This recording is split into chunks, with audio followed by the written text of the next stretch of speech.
Hello everyone, welcome back to Football Manager 2017 with Newcastle United, and we are picking up where we left off last episode, which was the end of another solid episode. It wasn't perfect, we did have 2 games without a win at the start, but then we managed to get 4 in a row off the back of that episode. And that kind of sums up the way this season has gone so far. It seems to be several wins with 1 or 2 odd games thrown in there. There's only 4 games this season that we've failed to win. And against Inter Milan, Leicester, Southampton, Galatasaray, I'm expecting to hopefully stretch our run of games to 8 victories in a row. That will allow us to win the Champions League group and stay at the top of the table before we take on Tottenham and Chelsea. Now, we are doing very well at the moment. We're 4 points clear of Chelsea, 5 points clear of City, and in a very good position from which to defend our title for a second season in a row. But that all is dependent on picking up results against the smaller teams. And I also want to try and win the Champions League. If this is to be our final season at the club, we need to be champions of Europe when we decide to end the save. And so there's going to be a bit of changes for the team taking on Inter Milan. Sobral is actually going to lead the line in this one, ahead of Simonsen, and I think Gareth Breen has an injury for this one as well. He's not entirely fit for this game. Paolo Roberto will be on the left wing. Sane comes in for Breen on the right wing. Malagoni, Imperiale and Cook will make up the middle 3, with Lucas, Bob, Albini and Mamana across the back 4 and Ketchel in goal. Malagoni pushes the ball back to Paolo Roberto. Now Malagoni again. Ball just cut out as he tried to find Lucas. Varda on the attack for Inter Milan, but he's lost the ball to Bob. And Malagoni just can't pick out a pass at the moment. He does finally find Lucas on the left side of the field, and he's put it across. And Sobral, I think, nodded that back for Sane to touch into an empty net. Malagoni to Paolo Roberto. Ball over to Imperiale, he dinks it forward and Roberto's taken a brilliant touch. He puts it across goal, but it is cleared away by Inter Milan. We're keeping up the sustained pressure though with Cook. Albini across the defence to Bob. Bob tries to send the diagonal. It is cut out, but it's come from Mamana. Imperiale does find Sane, who Bob was originally looking for, and I think Sane just raboned that cross in for Sobral to get the goal. With 5 minutes to go, Inter Milan are not massively threatening. They are looking to come on the attack now, but Ketchel scoops up the ball. They've only managed to have 1 shot in the entire game. We've had 18 with 6 on target, but Ketchel's given them the ball there. Cook intercepts it, but now Brozovic across to Camarasa. Isco loses it to Mamana. We don't really have anybody making a run at the moment. Imperiale puts it over, and Sobral has made that run. He's in behind the defence, and his shot, I think, comes off the post. Well, for a team of Inter Milan's stature, that game was far too easy for us. We could have won it by an awful lot more, but it does mean that we have not only qualified, we've also won the group with a game to spare, so we can take a day off in midweek next time around, give a few rotation players a game, and focus on the league until the FA Cup starts up in January.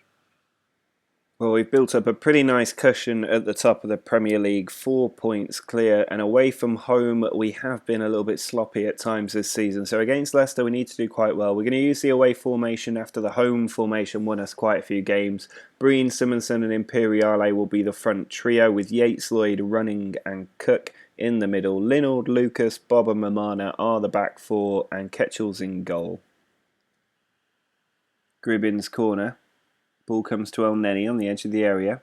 Now Roberts pushes it out wide to Gribbin. Ball across, and there's a foul from Lucas on Chalobah. And Leicester have got the opportunity for a penalty inside 2 minutes. Well, it's actually going to be Chalobah to take it. He won the penalty. He'll take the penalty. Ketchel's got a pretty good record of saving them. But at this time, Chalobah's put it high into the top corner to give Leicester the lead. Gribbin's free kick, edge of the area. He's found the top corner beautifully, and 2 dead ball situations have put us behind inside 15 minutes. Linor sends the ball in, Chalobah away. Halas has it. Tries to get rid of it, but he's given it straight to Lewis Cook. There's Yates Lloyd into Running. Running again. Sends a reverse pass to Simonson. Campbell with a tackle, but Simonson still has it. Plays it into Paulo Roberto. There's Linor, who skips the tackle, pulls it back. Simonson fires it into the bottom corner. With half hour to go, we still got a chance of turning this around. Paulo Roberto bursting down the left wing, loses the ball to Rodriguez. Now Halas has the ball taken from him by Yates-Lloyd, and now Paulo Roberto can go down that left wing again. He beats the first defender and the second, pulls it across, and Simonson has pulled us level out of nowhere.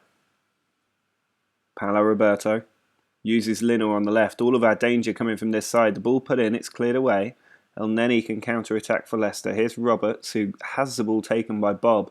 And Paulo Roberto's in down the left again. Pulls it across. Campbell gets it away, but Yates-Lloyd is there.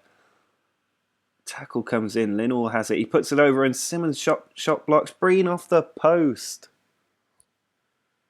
Last second free kick from Simonson. Puts it into the area. It's cleared out by Campbell. Linor gets there, but the ball's deflected away. It has finished in a draw, which is quite frustrating. I thought when we pulled it back to 2-2 that it would have been enough for us to get the win, but we just weren't able to hang on, and the gap can be closed to 2 points. Our record against Southampton is pretty strong, and I'm hoping it'll be strong again today, because we got a little bit fortunate in that Manchester City did drop points, and so did Chelsea, I think, as well, which meant that we were able to keep our position in the league. And if we win today against Southampton, we will move 3 points clear. We're still top on goal difference at the moment. City have already played ahead of us, so we need to get the win to close that gap. We are using the home formation, given we're at St James's Park. So Paulo Roberto will be on the left wing, Breen on the right, Simonson down the middle, Yates-Lloyd partners Kovacic in the centre with Cook behind him, and then Linor, Lucas, Bob and Mamana make up the back four. We are fully fit after a week's rest and raring to go. Simonson's free kick skimmed in, and there's a foul from David Carmona, was that? I'm not really sure how to pronounce his name, but it doesn't matter. We've got the penalty. He's done us a favour, and I think it should be Simonson to take the penalty. There's always such a long time between the penalty being awarded and taken, but here goes Simonson to find the bottom corner and give us a lead. Simonson. Still looking for our second goal, but Simonson's given the ball away. Kovacic gets it back, and Breen was allowed to be played onside, and Breen's hit the woodwork for about the 5th time since he scored his last goal. Kovacic to Imperiale. Now Simonson, his shot blocked. Linor gets to it. He's taken out in the penalty area, and we're going to have a second penalty of the match. Simonson to wrap up the points and get his second, does just that, putting the ball just left of centre. The keeper already dived. He's on 18 goals now. There's a full-time whistle. It is another very solid win, and that is the difference between this team and the team before we made the wholesale changes. This team beats these sort of mid to lower table teams, whereas before we were dropping points left, right and centre. Here we are 15 games in with a 3-point cushion at the top of the league. Well, there's a lot of changes for this dead rubber against Galatasaray. We've already run the group with a game to spare, and Galatasaray, bottom of the group, not going to move off that position, so there's literally nothing to play for in this game except for the prize money of £1.2 million if we get the win. So I tried to bring in as many fringe players as I can, which is why Ricardo Quinteiro is getting his first start in goal. Linor, Lucas, Albini and Mamana are the weakest defence I can play. Cook, Imperiale and running are across the middle, with Zivkovic, Sobral and Breen leading the front three positions. Mamana running the ball down the right flank. He's lost possession now. Pallet to Ali Adnan. Rongier loses the ball to Zivkovic, and running finds Breen. There's a man in the centre. If Breen can find him, he's not really doing anything with the ball there. Mamana has it, pulls it back across. There's Cook, who hammers it hard and low into that bottom corner. Corner for Galatasaray. Ball cleared away. Zivkovic heads it on, and now Breen can launch a counter-attack. He finds Zivkovic. He's got the pace to run at this team. He's got players to his left as well, including Sobral, who slips through Cook, and it's hit the inside of the post, and Breen can't get to the open goal. Carreras running down the right, but he's had the ball stolen easily from Linor. Zivkovic onto Sobral. Ball played across the field to Mamana. He's not got a lot of players over, but he sends it back to Cook. There's Running. Dinks it out to the left for Linor. He skips the tackle, puts the ball across. Sobral is there to touch it into the bottom corner. He's got 7 now this season, off the bench pretty much. Sobral, back to Linor. There's Imperiale to Cook.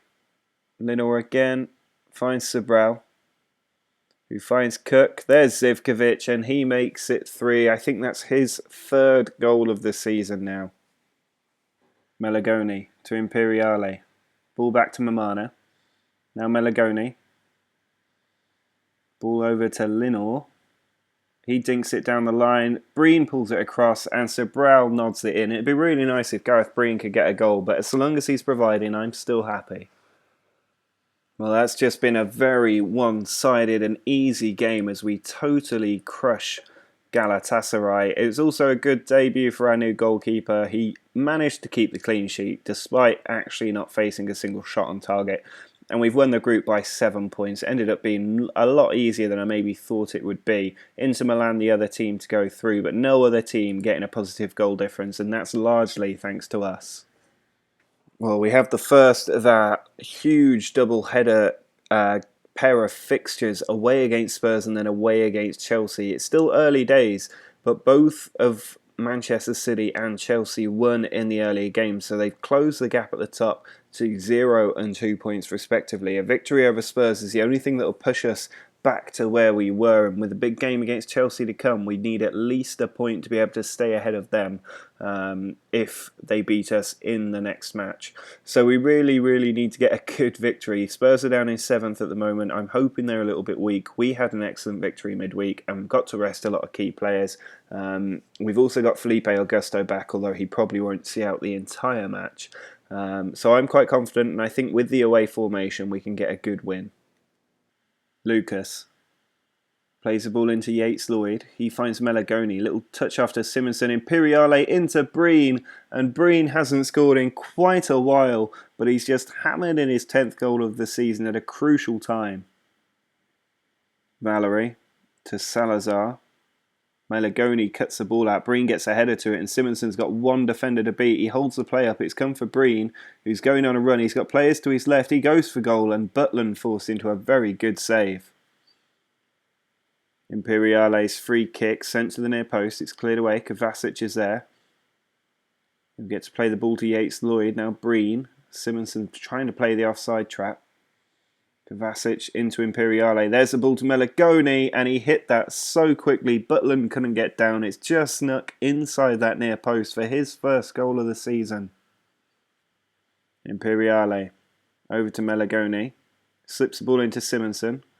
Now Felipe Augusto has made it 3-0, and we are looking absolutely irresistible right now. He's scored after a lung injury layoff, and we are cruising to 3 more points. Melagoni with a cruncher of a tackle, and he's kept the ball as well. Simonson into Imperiale. We're looking for Breen to make the run. Yates-Lloyd plays it through. Breen is onto it. There's Imperiale. Touches it to Simonson, and he makes it 4. Salazar to Anoma. Now Thiago Augusto plays it back to Coutinho. Bernat in a lot of space on that left side. He's found Anoma, and Ketchel got something to it, but not enough to keep the ball out the net. Klaassen over to Valerie. He pulls it back. Coutinho to Salazar. Now Valerie heads it in. Thiago Augusto has managed to get that in the top corner, and I feel like Ketchel should have saved both of those goals, but with 20 minutes to go, Spurs have got a comeback. Coutinho's free kick. Romagnoli's got to the header. Ketchel caught in no man's land, and he has been at fault for all 3 of these goals.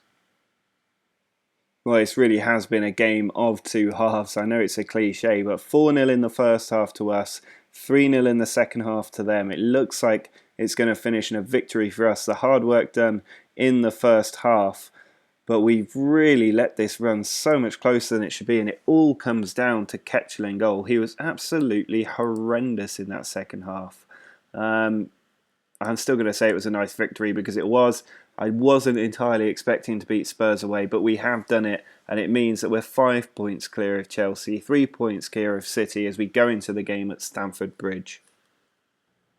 Here is the Champions League draw for the last 16, and we're in the first seeded pot, which is quite a good thing when you look at the other teams that are in there. But it does mean we could still draw the likes of Bayern and Juventus. I'm not too worried about Celtic, Inter Milan or Leverkusen. They're the teams that I'd really like. But let's jump straight in. Benfica, who won the title, the Champions League from us last season in the final, have got Man City away. That's going to be tough. Arsenal get the nice draw with Leverkusen. United against PSG is a big clash. And we've got Bayern Munich. It was bound to be the way, wasn't it? Juventus versus Real Madrid, another big clash. But otherwise, I think us against Bayern is going to be one heck of a last 16 tie. Well, this is probably going to be our toughest match of the season so far. We are away at Stamford Bridge. Felipe Augusto is still going to play at right back despite not being fully fit. He probably won't see out the game. And Bob has also come back into the centre of defence after sitting out the last match. Otherwise, there's no changes to the team that beat Spurs 4-3. I'm hoping we play as well as we did in the first half of that game and just forget about what happened in the second half. But I will settle for a draw, to be honest, in this game because it will keep us clear at the top of the league. Simonson's free kick, edge of the area, he struck the woodwork. How often have we done that lately? Piaka, ball cut out by Mamana. Imperiale onto Simonson. Have we got a late goal? Breen, that ball was perfectly weighted and Breen's managed to get on. The huge mistake from Zuma, trying to play it back to Courtois, and we've stolen a goal right before half time. Christensen down the line, Augusto picks it up, plays it inside to Mamana, now Cook to Yates-Lloyd, ball played forward, Zuma gets there first, and Piaka's been able to just run inside and he's put it just wide of the goal. Breen. Across to Imperiale. Now Yates-Lloyd. Simonson. Back to Imperiale. There's Cook. Ball out wide to Augusto. He just about keeps in. Sends it all the way back to Kovacic. Now Bob has it. We really should have been pushing forward back then. But here's Lucas. Slips it down the line. Yates-Lloyd is onto it. Pulls it across. And Cook was arriving. I think everybody had their eyes on Simonson. But it was Cook coming out of nowhere to tuck it in for 2-0. Sousa's free kick, deflected, Ketchel saves it, but Djakovic gets there and tucks it into the goal. Corner from Kovacic towards Cook, headed down, Yates-Lloyd to Breen, and it's deflected into the back of the net for 3.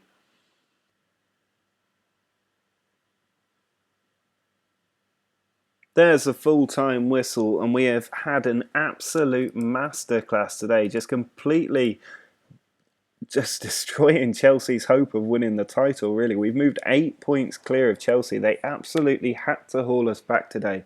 Looks like City are going to be our main contenders, but 17 games into this league season, we've won 14, drawn 2 and lost just 1, and we are looking every bit the champions of England. And that means, I think, that we've had another episode where just one game has slipped up, but our form at the moment, especially in the league, is absolutely phenomenal. We haven't lost a game since that match against Stoke way back at the end of August. And next episode, we've got more big games in the league because we've got Liverpool away and City at home. We also kick off the FA Cup, but we've got a lot of very winnable teams stacked up after those games against Liverpool and City. So we're in a very strong position to really go on and assault this title. And with City at home, if we beat them, we could really set ourselves up as champions-elect very early on. But Newcastle do have a history of choking. I'll never fully believe that we're going to win the title until we actually do it again. So we'll have to see what happens. But hopefully next episode we can carry on this brilliant winning streak, because that will be Spurs, Chelsea, Liverpool and City, 4 games out of 5. And we're on just such brilliant form at the moment. Simonson leading the way, getting 19 goals. He's a contender for the Ballon d'Or, which will be announced soon. So if he wins, I'll obviously let you guys know. But that will be it for this episode. If you'd like to see Simonson win a Ballon d'Or, do drop a like on the video. Make sure you subscribe to see how we get on against our closest rivals, Man City, in the next episode. But until next time, see ya!